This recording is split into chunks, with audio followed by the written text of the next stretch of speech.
everybody. Good evening, Papa. Good evening. Good evening. Was that Volbeat? No, that was a band called King Voodoo. Okay, yeah, you had They're them all the on way out from history. He sounds very, very similar. the dude's Vocally. voice. His Jamie's voice sounds a lot like a few people. He reminds me a little bit of like Scott Weiland as well. He's got that little tone to him at certain spots where it reminds me of Scott Weiland as well. But yeah, King Voodoo is the name of that band, which Nice. we just had on our show a couple of weeks ago on Talking with Demons, Mhm. which was a great show.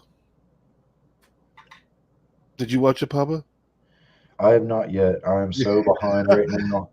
We're coming to what we feel here as the end of summer, and we've worked so much around the house all through summer, so we're squeezing in like these little last minute vacation things.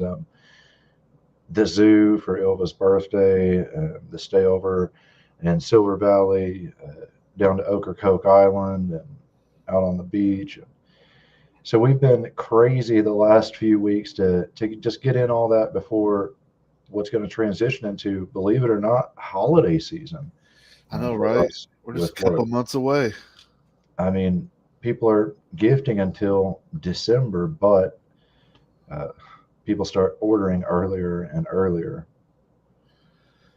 Yeah, you was on vacation. You had a good time too.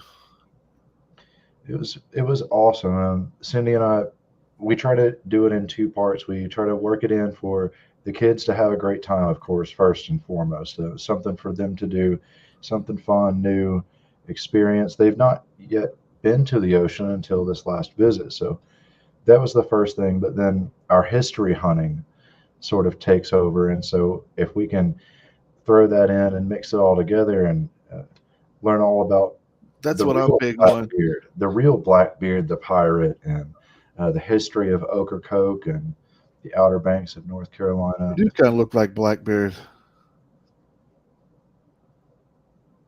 What does everybody else think? He does kind of look like Blackbeard, doesn't he? I'd have to trim it a little bit and let it out. Give us your best R. You're a pirate. R. R. That's pretty good. That's solid. You got to get a little rough, a little raspy. It's pretty solid. That's They pretty were solid. probably coughing a lot. Do you have any pirate Burning. ancestors? Not that I know of. I think we've all at some point had an ancestor to cross an ocean or cross a sea, but I don't think many got into the pirate game. Papa Pirate. I like that. More one says Papa Pirate. Next time, I'll instead of my regular hat, I'll get one of those triangle hats. And I want to see that.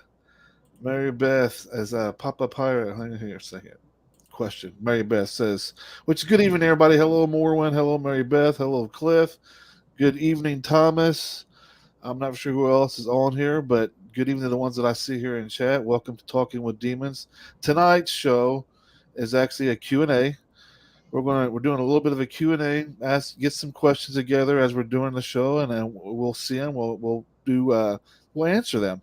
But on top of that, I got some music for you guys as well tonight. If we get to both songs, I got a brand new single from one of my favorite bands, Forever May Fall. They got a new song out, just came out this past Friday, playing it today. And we're going to be playing a King Voodoo song as well if we get time. But also, I've been experimenting with my video editing skills. And now I'm going to insert some segments I figured through tonight's show when it comes to questions. We're not going to be hit with questions all night long. And some of the questions that'll probably be asked, we probably have answered at some point during the show. So I figured I'll add some little funny little segments in and little funny little YouTube segments I've gathered and put together and edited for myself for the show tonight. So that's the idea for tonight, guys. That's what we're going to be doing tonight. Some Q&A. So if you got any questions for Papa or myself, get those gathered up. Ask us some questions. We might be asking you guys some questions as well during the show. So be ready for that even. Well, I'm really glad that we got to do this. We're on episode 35 now. And through a lot of the episodes that we've done, we end up with people asking questions that we're not able to get based on the time frame. We try to keep it within an hour, or it's a little off topic, or doesn't really fit with if we've got a guest on that evening. So there are a lot of those questions that you guys ask that we miss. So this would be a great opportunity now to maybe revisit those, or if you've ever wanted to ask something, Yeah. Sid or myself, this is what we're here for tonight for you. So to answer your question, Mary Beth, this is it. Pennywise. You'll You can float too. you can float too. To answer your question to the what is short as that, it is Pennywise from It. One of my favorite horror flicks. I'm so start off our Q&A for ourselves, Papa. Which one have you seen? Both versions of the It? I have seen neither. What? Oh my goodness. Well, I here's like my Alexander Skarsgård as a person and as an actor, but I've not seen. this guy who's playing Pennywise, played Pennywise. Him. He's also going to be the new. He's playing the new role for the Crow. They're rebooting the old Crow with Brandon Lee, and he's the guy playing the lead role. Well, I've Little just never been afraid of clowns, so I didn't feel like it would really fit. If I'm going to watch a horror movie or something, I want to be frightened by it, and I've never really been frightened by clowns, so I thought it might end up being silly. So I've never taken the time to It's a catch, horror flick, and it's even though not. it's a classic. I get it. I get it from everybody. So my question for you guys here watching the show tonight, out of the two versions of it, you have the TV version with Tim Curry, and then you got the new versions that you see at the theaters now. Which ones are you guys' favorite? I like to know here here in the comments which ones your favorites ones are. Mine, I personally, I'm torn between the two, but if I had to pick, I had to pick the movie versions. Just a bit scarier. I'm not afraid of clowns either. And that's a big issue for me. So, but so two was scarier for me. I liked the whole vibe. I thought they did a really good job when he turns into a monster. And yeah, I think I said the wrong person, didn't I? I said Alexander Skarsgård, but it's Bill Skarsgård that plays the new. I think so. Well, Yeah, Bill. Yep, yep. he was great in the series Hemlock Grove. Did you ever get to catch Oh it? yeah. I really enjoyed that series. It got kind of funky toward the end. I don't want to spoil it for anybody who's not seen it, but I enjoyed it most of the way through. Looks like a lot of people are saying the original it's their favorite. I get It's that. I hard to guess beat Tim Curry at anything. it's hard. It really is. I like Tim Tim Curry. Curry was in Muppets of Treasure Island, so we're right back to pirates again. Arr, arr. So when you was at the zoo, so as we're getting some of these questions gathered up for tonight, we're going to lead in one of my segues that I've put together. So when you took the kids to the zoo, or have you ever been to the zoo? Have you ever witnessed like animal attacks, like ducks or birds chasing after old people or children? No, nothing of that sort. Uh, I've seen plenty of animals upset, but not in close enough proximity or by means to take it out on a person. Now, as a kid, do you have any memories of getting chased down by chickens or ducks or anything like that? I can remember me getting chased down one time and I was screaming and crying, and they would bite me in my ass as I was running. I couldn't get away fast enough. I've been chased by a lot of things throughout life, and when it comes to the animal kingdom, most recently would be a turkey. I heard a lot of ruckus and commotion going on out in the field, so I went to check it out. I identified the sound. I knew what it was. It sounded distress, and I wanted to make sure that this turkey was okay, or was it being attacked? And if it was, I wanted to see what was attacking it. Do we have coyotes back in right now, or what? But it was just very upset, and it had a bunch of babies, and I got too close, and it was prepared to defend those babies. It was ready to come after you. It did. So So I smacked it away a couple times as I was giving it its space, did you like, hey, throat I was chop just it in coming its to check. gobbler? Ah, If you got this, you're good. That's okay. I was just coming to check. you throat chop it in the gobbler? Pop. I would do that to a goose for sure, but not the turkey. Well, this next segment we're going to be playing for you guys is I put together. It's called Animals versus humans. And I've noticed a theme with this show, with this segment. There's a lot of mean ducks and a lot of mean birds out there. Geese, I'm telling you, They're mean little bastards. they've got a mean streak. Here we go, folks.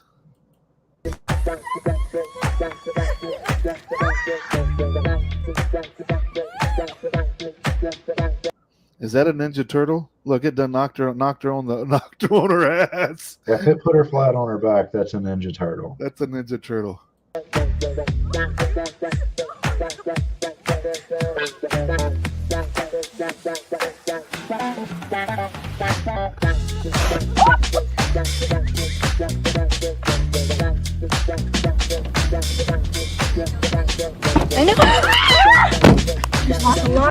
I would shit on myself right there. Yeah, I would. That would be. I mean, that's too close for comfort. Door.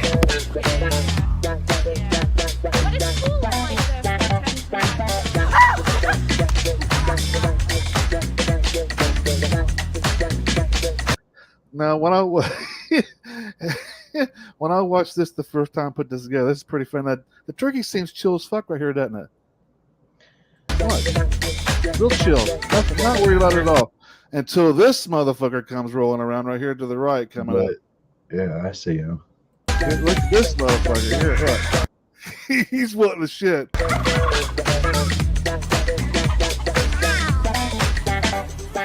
Look.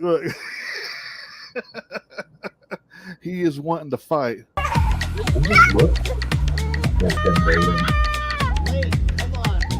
This was you actually wanting a Papa. I had a hat on that day.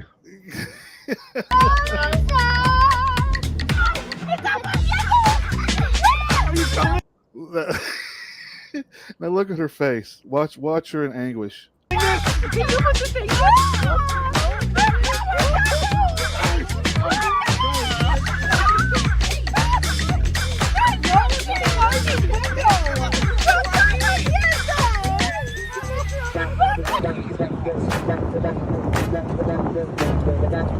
This dude's gangster, isn't he? He's got that strut too, doesn't he? Pelicans are assholes. I mean, he's strutting. You know he's up to no good when he comes strutting out like that.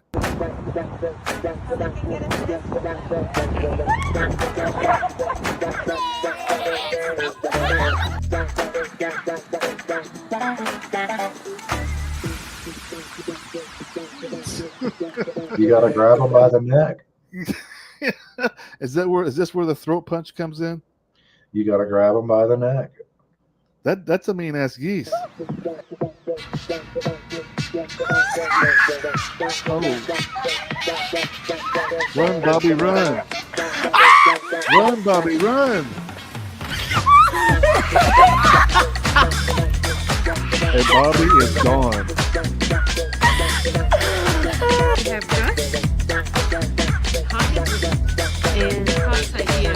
Cartoons. Have you ever tried that, Papa? No, but you can almost kind of tell when he stops. He's like, all right, I'm sick of this shit. I've had enough of this. Let's have a little bit of fun with this, guys. He's got this carrot he's got a fishing pole with a carrot hovering over the horse's face. What do you think's getting ready to happen? Do you think he's going to get bucked off? Do you think he's getting ready to be just bucked off, thrown off, or what do you think's going to happen, Papa? I think he's going to kick him off, but also they're notorious to bite, so he might turn around and bite him on the leg. Let's see what happens.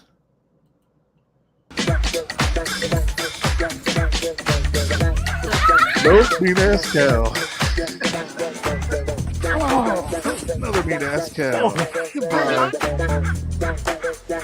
Oh yeah. Oh yeah.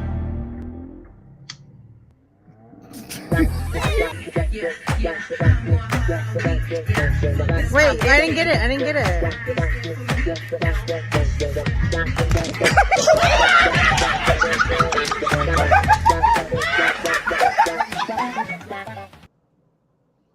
Yeah, there you go. And animals versus humans. And animals look like they always come out ahead. throughout the segment was that anytime a grandmother was featured, even the one that got ghosted in the back by that ostrich or emu, they were pretty chill about it. Like they know, like you can joke around, but I've got a backhand that will knock you out right now. So even the Spanish grandmother, when the ostrich was sticking its neck in the window, she was just calm about it. Like, come on. So animals win more majority of the times than humans get. Humans get messed up pretty bad.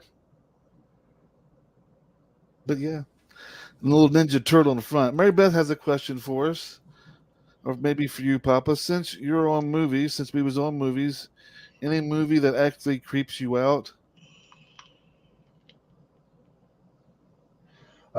Yeah, I was actually talking about this movie just earlier today. It's a Flemish film called The Mill and the Cross. It's got Rutger Hauer in it, and it's kind of a trippy cinematography style. A lot of it looks 2D, like you're watching actors in front of a classic painting, and it tells a story. It'll freak you out a little bit. I have not watched that movie. I would just watch that newest Insidious movie, I think it is, The Red Door. Didn't scare me at all. A movie that I appreciate that freaks a lot of other people out is called A Dark Song. It's fully centered around occultism. So if you've not got to catch that yet, I would recommend it. I enjoyed it. It's not super scary, but it's freaky. I think I've become numb. I guess a person would become numb to horror movies after a while, wouldn't I? I mean, they're cool as hell when you're younger. It's You run through it all. And here I am, almost 50. And I've seen werewolves. I've seen vampires. I've seen like you. There's I don't think anything new that we could come up with, and there's even come a point of desperation where we're getting shit like Sharknado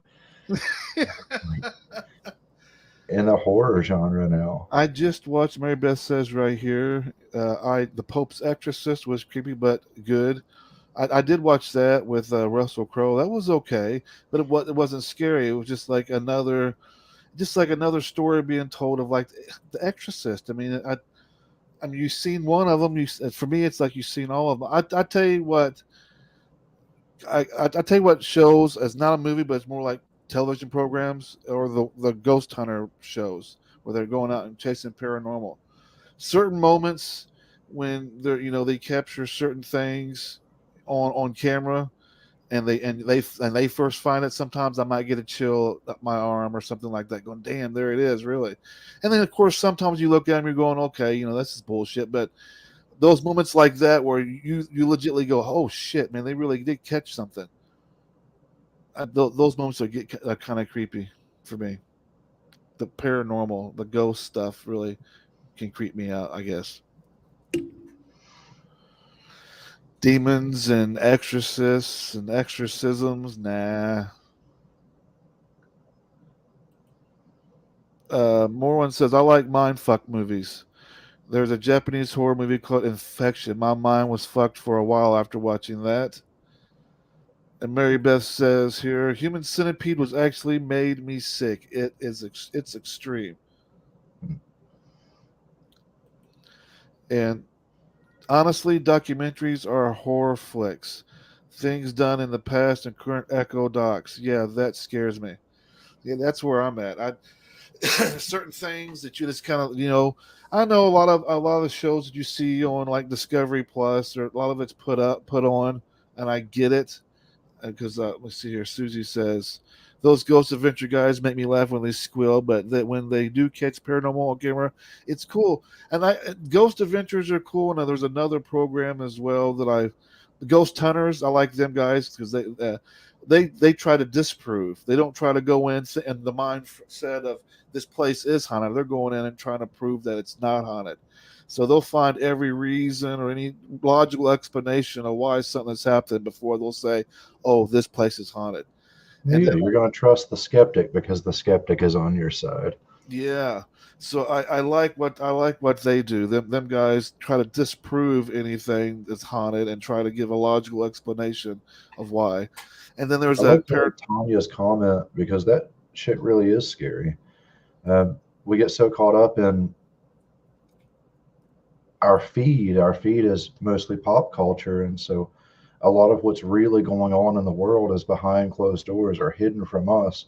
It doesn't make it to the media because the same people that run the media are the ones who are committing these atrocities. So when we get someone who's brave enough and makes it through to put some of these things that are happening in the world on film and then be able to produce it, and you get to see behind the curtain what's really happening outside of ESPN or sitcoms or your social media feed, that shit is scary.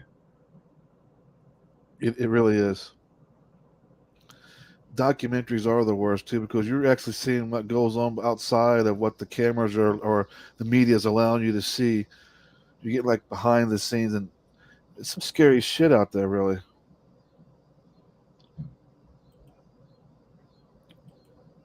100%.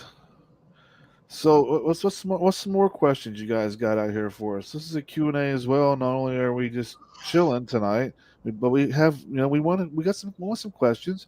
It doesn't have to be pagan related. Just ask us some questions. Oh, Mary Beth came up with one right here. It says Mary Beth says for both of you, if you have a bucket list, what's something you like to do or accomplish? Hmm. I'm trying to avoid that whole idea of bucket list. I actually have one and I keep one, and I'm at a point right now that I'm renewing it.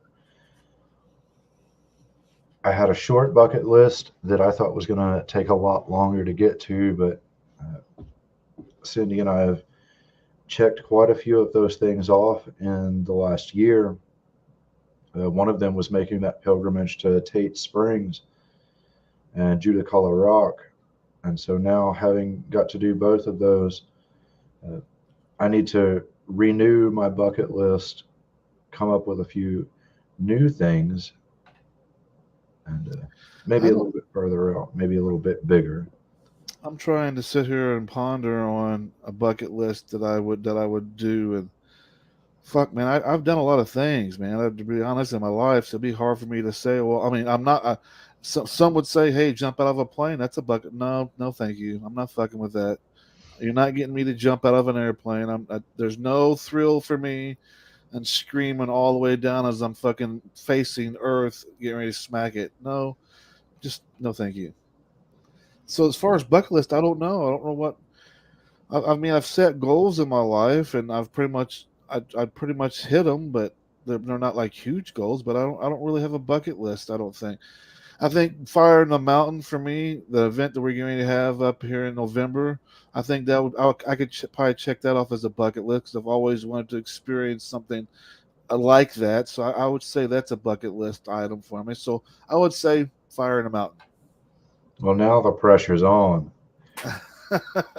That would be a bucket list because coming up in the '90s, '80s, and '90s, you didn't have. I mean, you had covens and kindred and people you could hang with, kinfolk, but you just didn't hear about them. They was very, very, very, very inclusive, and it just so it's always something I've wanted to experience being gathered together with people. And so I think Fire in the Mountain would be probably a bucket list for me as far as a spiritual bucket list.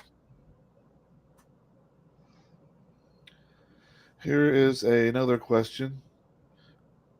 What were you guys afraid of as a child that you changed into an adulthood? Mm.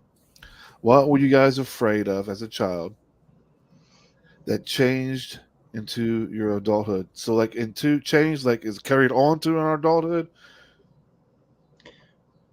For myself, I wasn't afraid of a whole lot as a kid. We lived out in the forest.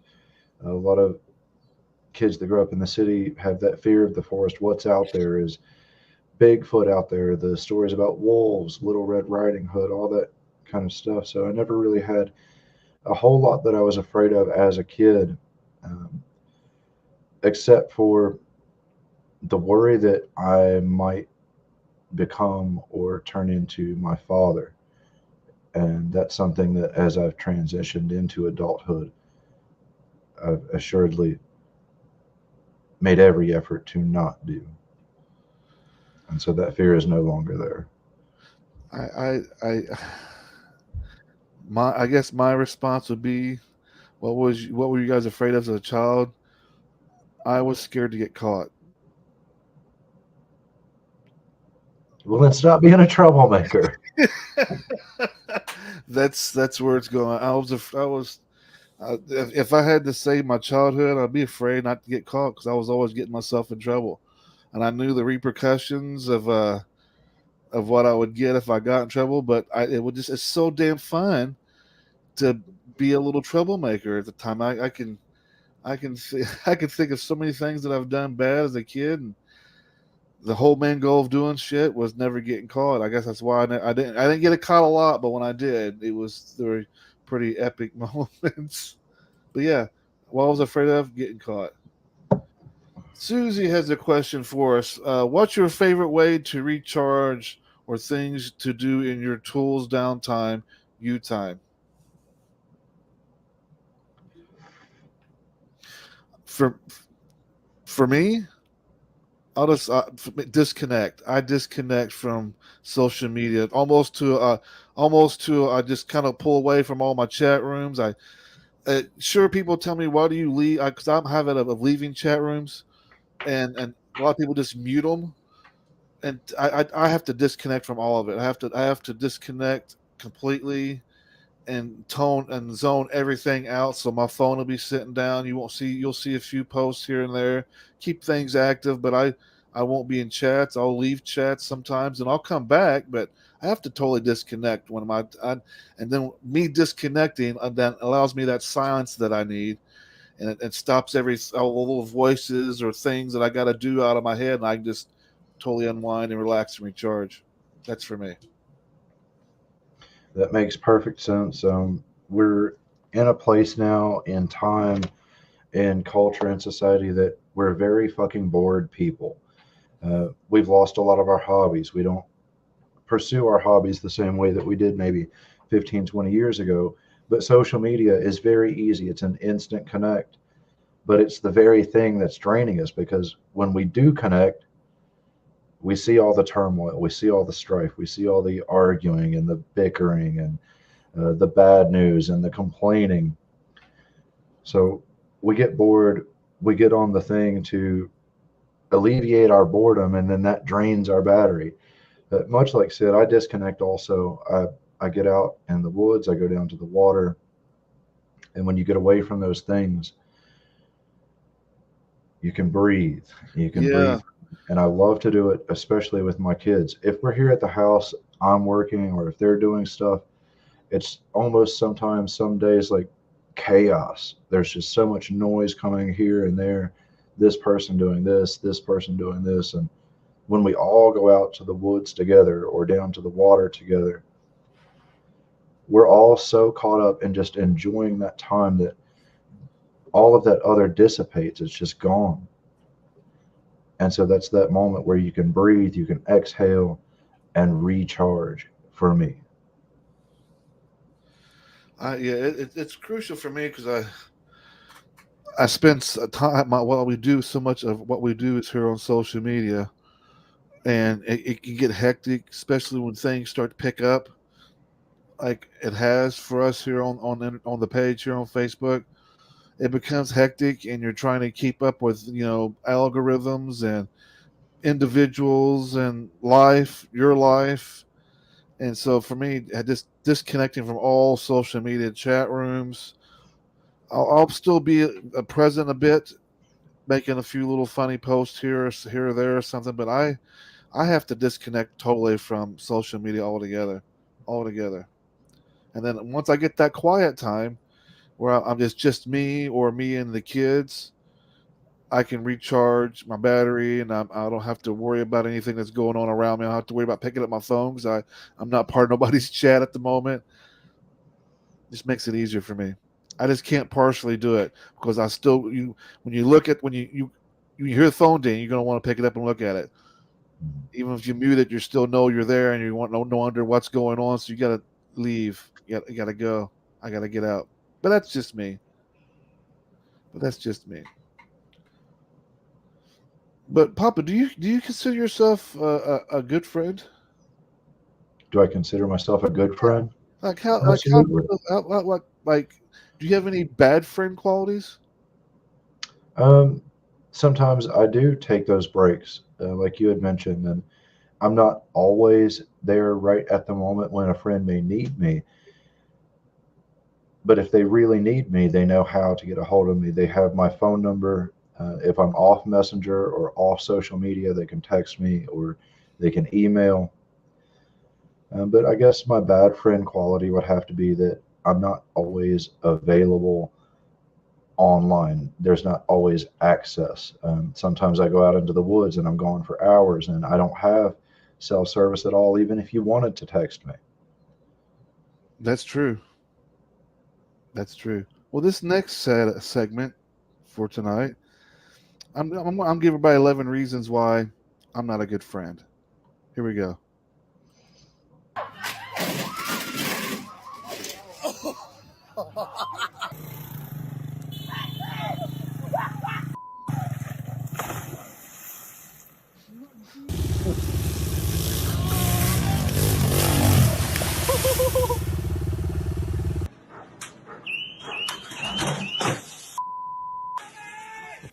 I'm definitely too fragile.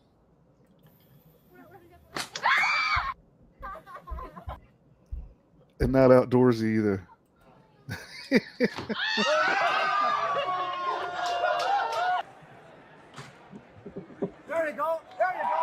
Oh, wait a second. Is that stuck where I think it's stuck at? Sometimes you're too much to the point. Oh, it is. Ouch. Ouch.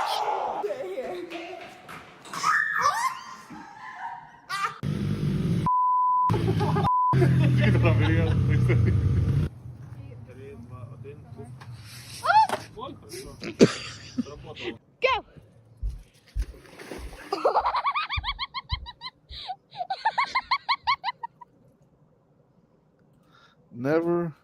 Never trust a dog in mud. Never trust a hyena with a camera. Yeah, That number 11, when that that was a lady started cackle, wasn't laughing, it? that went full hyena. That was a cackle, wasn't it? Let's get back to some more of these questions. Mary Beth has one here. It looks like she says, your biggest fear.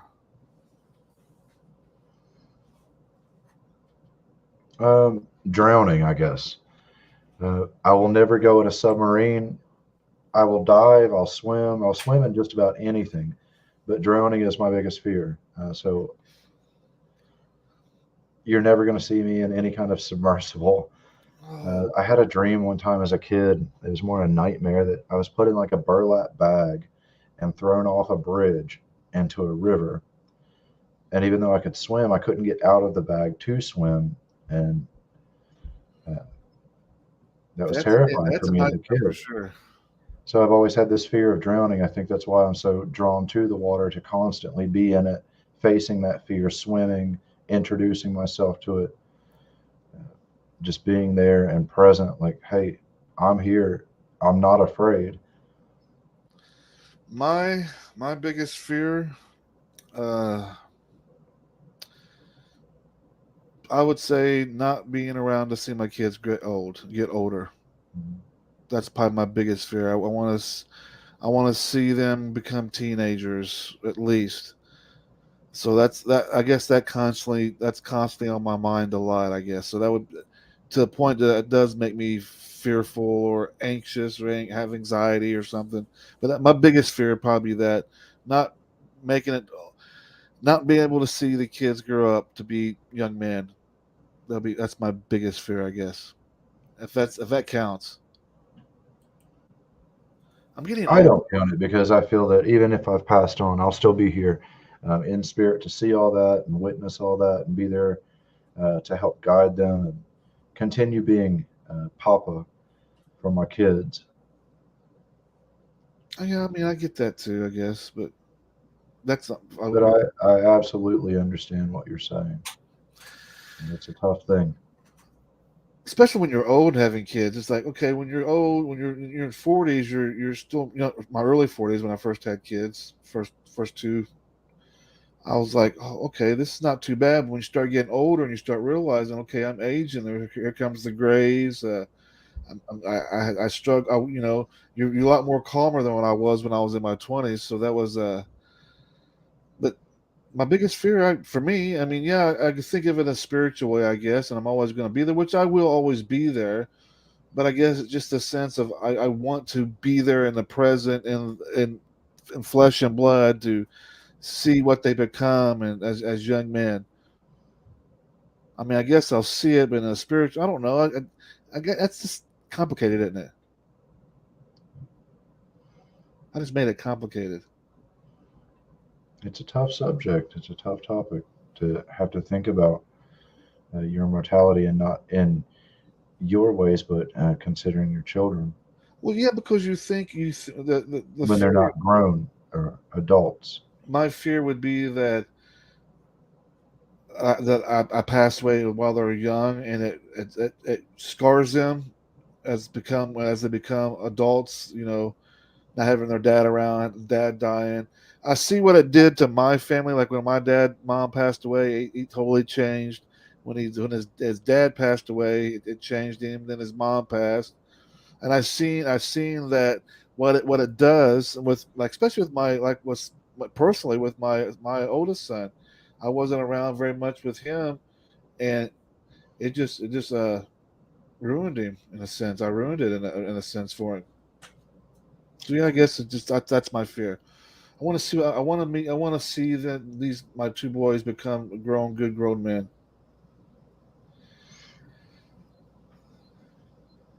Okay, some more questions here. Let's try to get to it. Cliff has one for you. I have a tech question for Papa. A while back, you made a rattle that appeared to be a solid bone. It was filled with glass beads.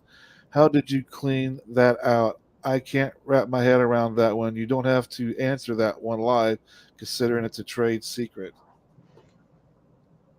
I was looking around now to see if I have a piece of bone down here that I could show as an example, but I'll use a piece of wood instead. I've got one here. Let's pretend this is the bone. What I would do is find a nice spot to take an end off and remove that. And so now you have access to the marrow.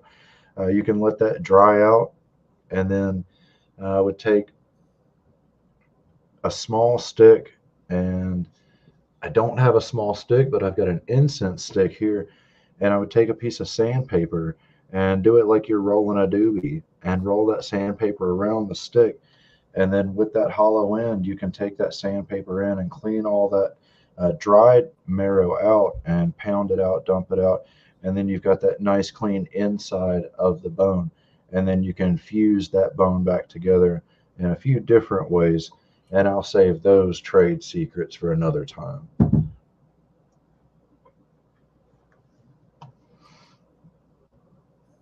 Here's the question. What daily affirmations do you recommend to others to help with anything?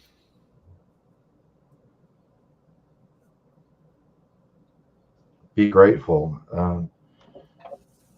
Don't take anything for granted.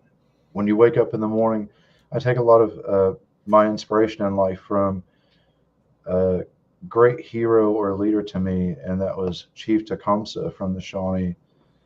Uh, there's a short prayer, and it's been said over and over in all sorts of different communities and cultures. But when you wake up in the morning, give thanks just for the fact that you've got a day to live. And every day that you live is a day for opportunity to do whatever it is that you want.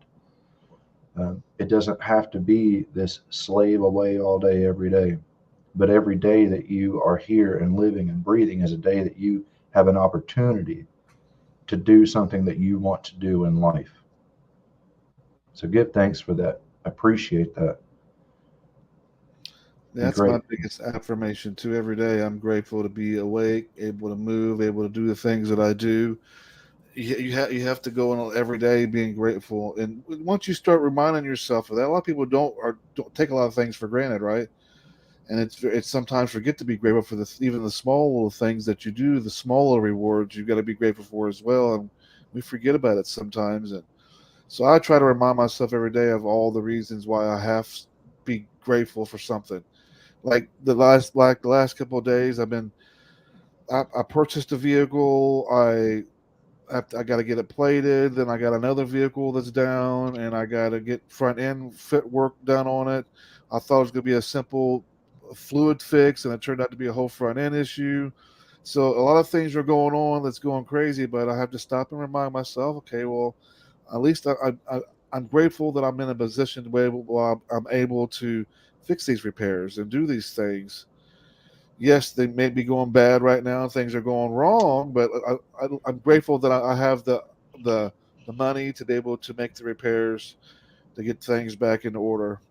But you just got a lot of things going on that's going crazy, and you're kind of micromanaging what I'm going to do this, to do that, to replace this, and you just got to stop and remind yourself, well, at least I'm grateful that I at least have the options to choose the things that I want to be able to do, how I want to approach the situations. So grateful being is really important. That's exactly it. That's great. So much of it is perception, and it's easy to fall into that negative side of it. I woke up this morning and I am at rock bottom. How am I supposed to be grateful for that? Well, I would be grateful that I woke up at rock bottom and have a chance to fix it than to have died at rock bottom, and that's all I've got to leave behind. That's it. You hear all your life is shitty, life is difficult, life is full of challenges. You don't hear many people telling you life is easy. So welcome to the show. Wake up, be grateful that you have an opportunity to make of it what you will. Yeah, that's it. We're going to take a quick music break, guys. We're going to come back to more of you guys' questions. So get some more questions ready for us. We're going to be playing you guys a song from one of my favorite bands. I've been following them since day one, and they just did their first ever concert as a band here like last Friday, I believe. And I've seen clips on Facebook. Just a great job. But one of my favorite bands that I've discovered doing what I do, and this band is called Forever May Fall. And this is their new song, new video, Who Are You? We'll be right back, guys.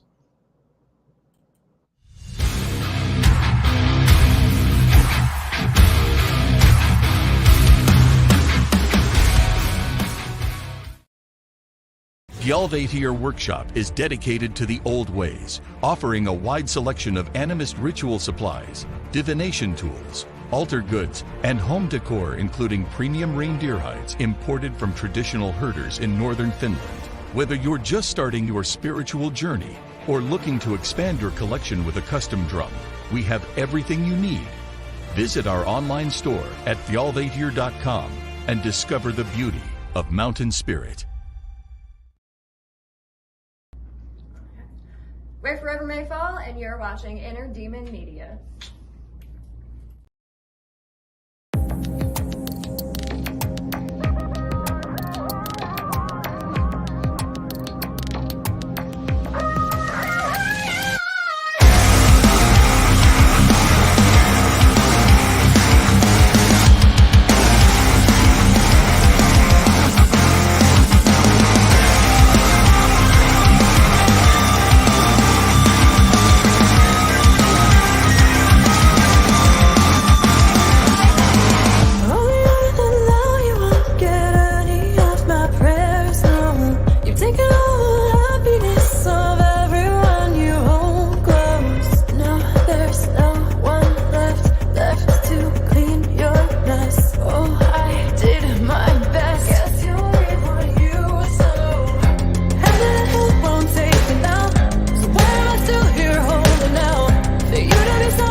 You missed the fucking toilet like that. Maybe you did it. I didn't do it, motherfucker. Maybe the cat. Now why would I raise hell if I'd done it? Maybe the cat did it. We ain't got no motherfucking cat, and you know it. Well, what's that cat been doing outside then? It's a stray cat from the neighborhood. You know it is. We ain't got no fucking cat, so the cat couldn't shit a pile like that no way. It's your big ass that done it. Now you get your fucking ass in here and you clean the fucking shit up so I can take a piss. I'm not cleaning shit after you. Maybe it's not poop. You get in there and see what it is and shit. You shit on the fucking toilet. You shit on it, motherfucker. Well, don't tell everybody. Well, clean the shit up. I hurt myself. I messed up. What the fuck did you do? I don't want to show you. You knock a hole in the wall or something? You promise you're not going to freak out? Yeah. Oh, motherfucker. Oh, you stupid ass. You put a fucking nail. It's okay. Let's go. Stop. Go, You go. You know I'm scared of hospitals. You got a fucking nail through your... You should use some of this hand sanitizer before touching that car, Graham. Oh, fuck. Give me some. That's enough. What do you want me to do? Drown in that damn stuff? Fuck.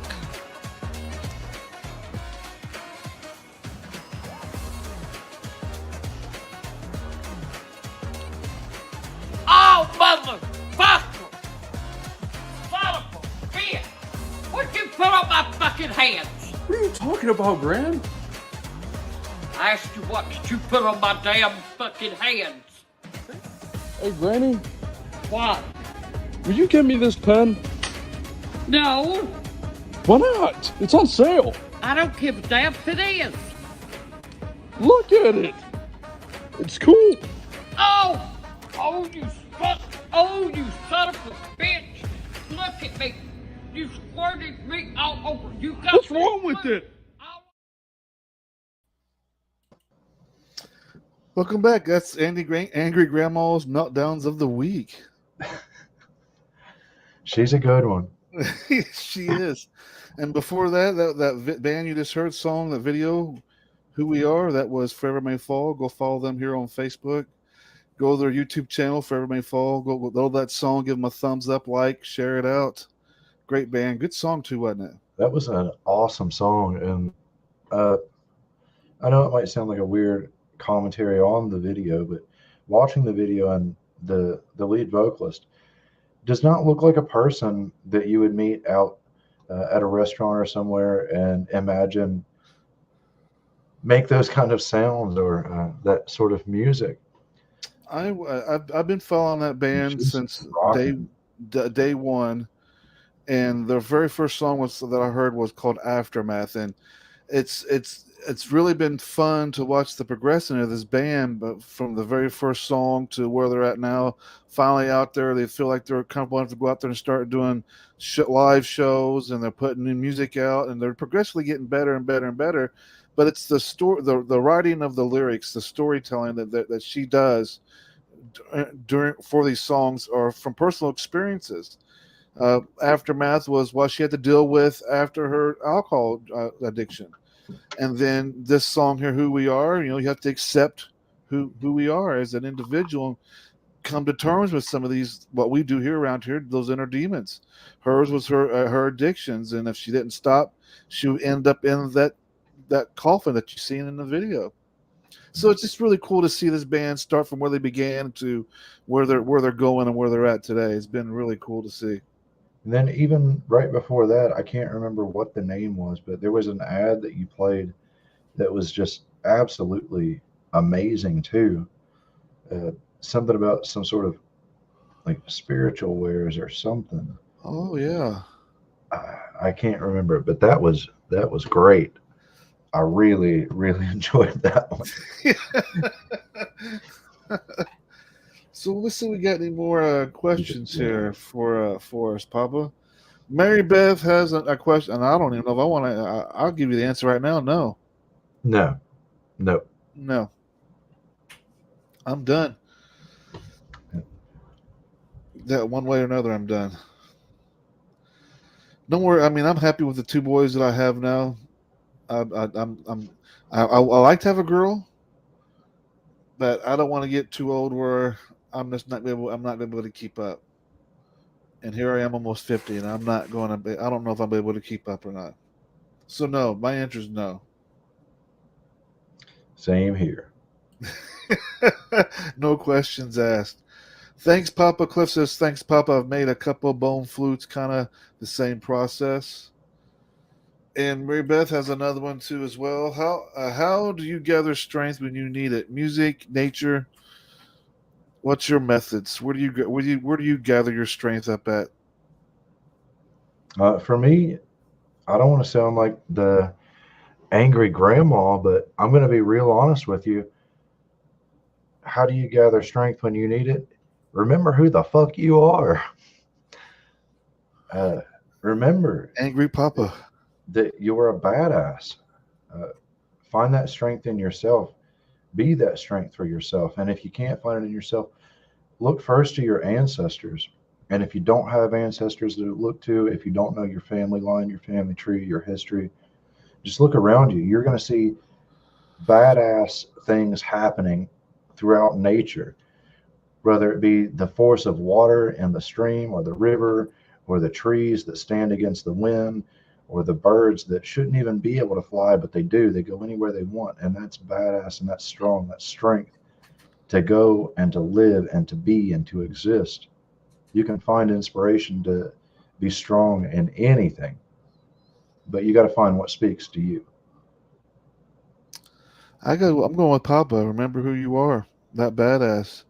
I mean, I guess also there's probably steps that I go through, I guess, according to situations or circumstances. There's probably a little bit of a process that I go through sometimes, I guess. But when I feel, if I need to gather my strength, though, it's a lot of it is just remembering who I am, what I've already accomplished, and what I still want to accomplish. And that all three of those really kind of inspire me to keep going. Sometimes doing when I feel like I want to stop, because there's been times, where you just want to stop doing what you're doing and step away and just go back to normal life. For you, your normal as far as me is going back to just being husband, dad, and just focus on those things. But I remind myself of what I've accomplished and where I still want to be at, and that drives me.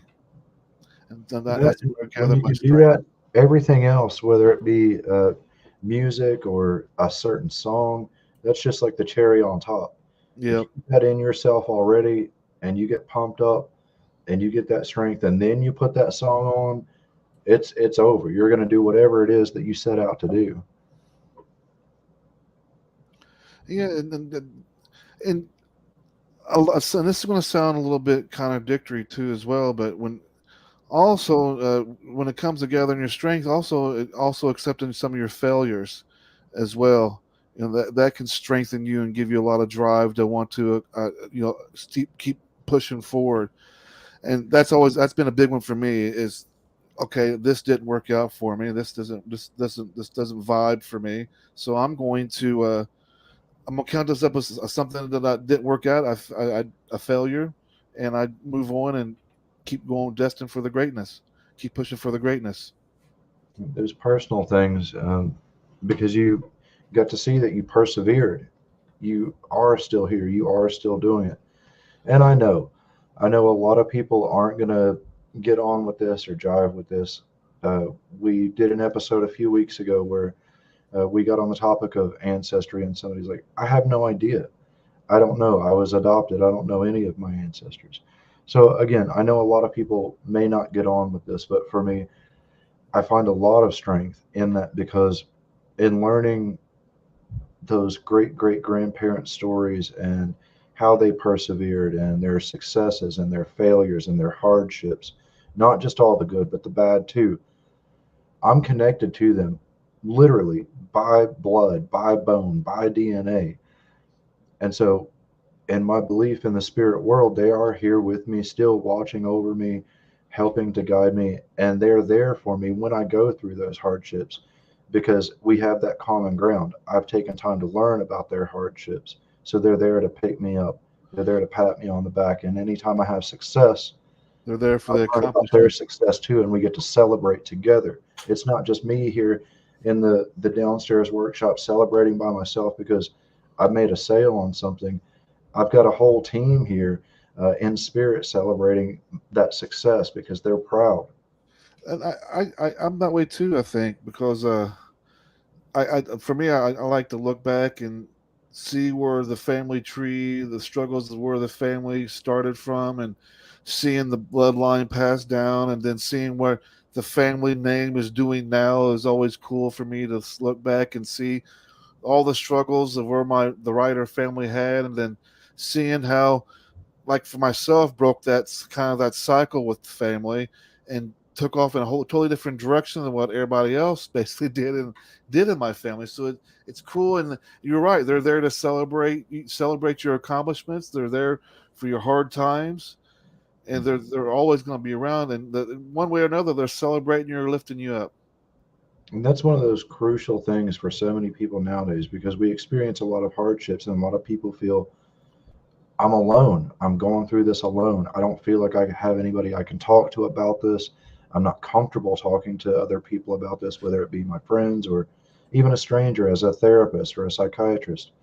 I just don't feel like it. So I feel super alone going through this hardship. But when you connect with your ancestors, you're never alone. When you connect with spirit, the spirit of nature, the spirit around you, whether it be Husvatir, Landvatir, you're never ever alone, whether it be in your sorrows or your joys.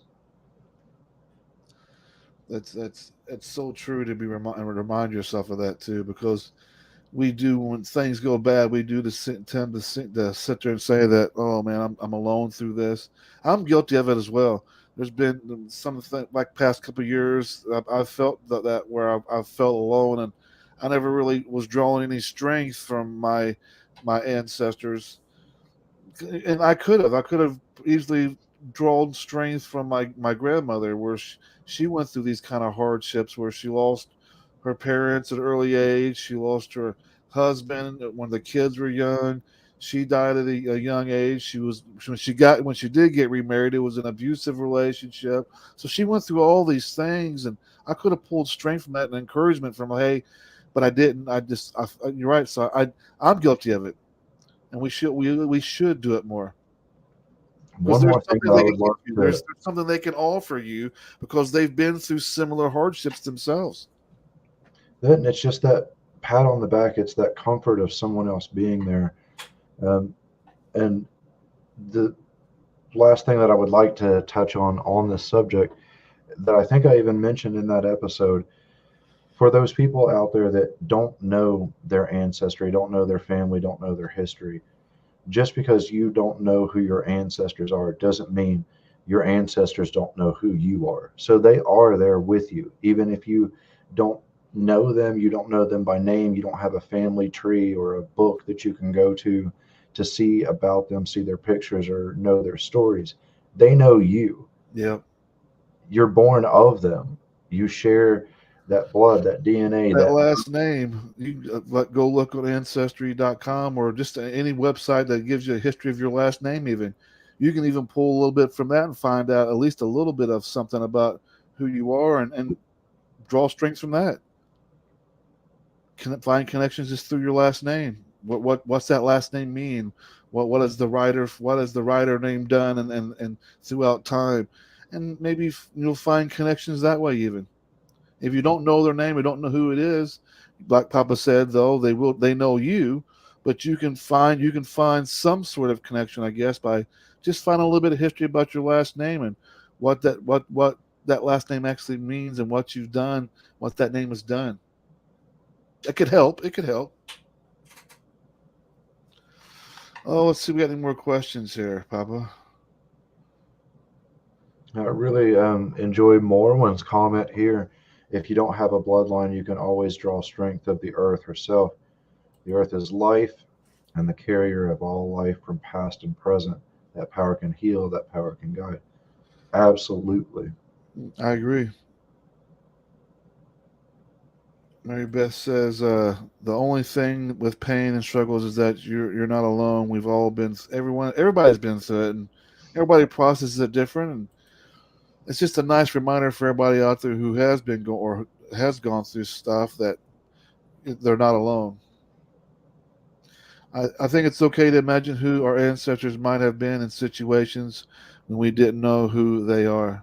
I agree, Susie. Mm-hmm. And Mary Beth says here, goofy question. What celebrity would you like to meet? That one caught me off guard a little bit.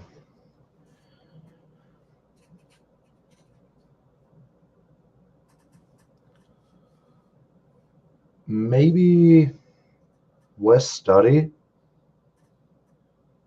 Wes Steady? Just he's done so many different roles, but working as a Native American actor, you tend to get typecast a lot as that typical Native American in whatever movie or show that you're in. So I would love to be able to have even just 15 minutes to sit down, talk with him. And how did you overcome that in your skill, in your art to avoid that typecasting, it to show who you are as an individual, as a person with this talent? That's a good pick. I picked. I'm gonna go with Robert Downey Jr. If I wanted to meet us like a Hollywood celebrity, I would be Robert Downey Jr. Just because we have a lot of similarities story wise, what he's been through, and then sort of what I've been through is kind of similar. One of them was wanting to meeting Josie Scott, and I've did that, so that was a. I got to take that one off the list. I guess that would be a bucket list, wouldn't it? Cliff says, I was just lucky enough my dad came through with pictures of my great, great, great, great, great, great grandparents, and I just named my last son after G Pa, the great, great, great, great grandpa. Which is cool. I named my Noah. Noah first name nobody has a connection to the first name of Noah, but the middle name was that's like 4 generational middle name. I have it. He has it. I think like my great grandpa has it, and one of his dad had it, I believe. So it's like 4 generational middle name, which I'm not telling it, but 4 generational middle name. Here's an interesting story for you guys while we're on the topic. I wasn't born with the name that I have. No. My name has changed several times over my life. I was born with my biological father's name, who was never really in the picture. But as a young child, I was given my stepfather's last name and grew up most of my life with it. Most of that life, he was an ass white. And so when he passed, I didn't really feel any tie or need to carry on a name that meant nothing to me, that was not a part of me. It was a stepfather who was cruel a lot of my life. And I thought about it for years and years and decided to revive the family name that had been lost with my great great grandfather, not having any sons to carry on that name. It was all daughters that married and took their husband's last name. So it was an opportunity for me to carry on a family name that would have died out had I not been given the opportunity to pick that back up. So I went through the process of the legal name change, and am now continuing on the Olofsson line of that great great grandfather here in the United States. That's cool. It's cool that you took on that last name like that. Mr. Olofsson. I like the last name, to be fair. Mary Beth says, I know Papa's real name. Dun, dun, dun. Well, if anybody ain't got no more questions, I guess that'll be the show for the night. What do you say, Papa? Yeah, I think we can call it. And I also think we got off pretty easy. We didn't get any, what is the purpose of life? Or does pineapple go on pizza? We're lucky tonight. We did get lucky, but it's still nonetheless a good show. Some fun questions in the mix. So great show. Next week we'll be back doing our thing, but we have a band called Solo Star on the show. So that's going to be a fun week. Papa's going to interview a band this coming up week. Those are always fun. Those are fun, aren't they? Yeah. So we'll have them on next week, next Wednesday, and then this Saturday, talking with demons with myself and Morwen co-hosting with me. She's been doing the last couple of shows, by the way, of talking with demons. She did Everything Destroying with me, and she interviewed King Voodoo with me, and so now she's going to be co-hosting Talking with Demons. And we have a gentleman called Donovan. He's the drummer from the band Everything Destroying, and he's a spiritual guy, so we're going to have him on the show. And I think he's a psychotherapist, a hypnotist, or something like that as well. That's his career of choice. So I'm going to see if we can put myself under and see if we can get me to do some crazy shit. Seems fun. See what we can get out of myself. see what kind of stuff we can kind of like information that we can pluck out of my little pea brain of mine. But yeah, we'll be back. We'll be there this Saturday. That's going to be at 8 p.m. So tune in for Talking with Demons. And outside of that, you guys have a great night. We're going to end the night with one last video for you guys, friends of Inner Demon Media as well. This is King Voodoo with their song Believe in You. You guys have a great night. Papa, would you like to say anything before we go?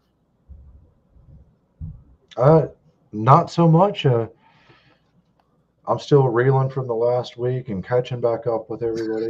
But so he doesn't want to say goodbye with nobody.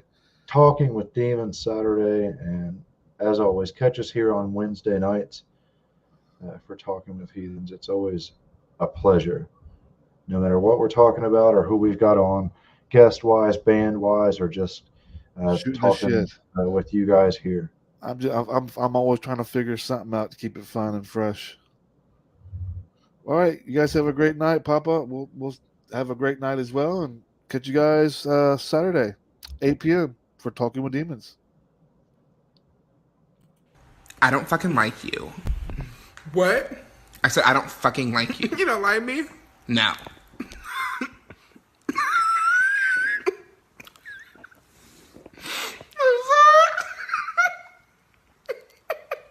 Look.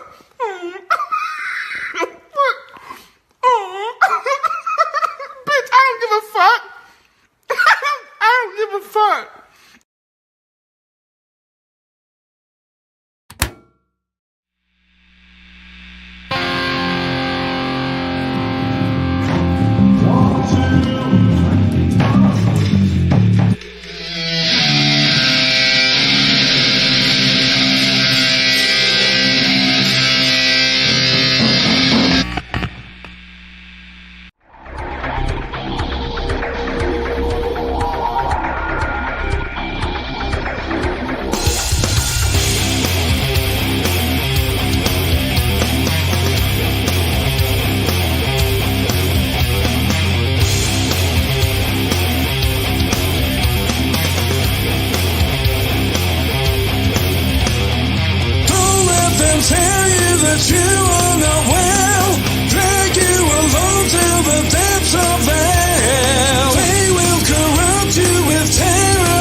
Control your wreck. Bring yourself close just to feel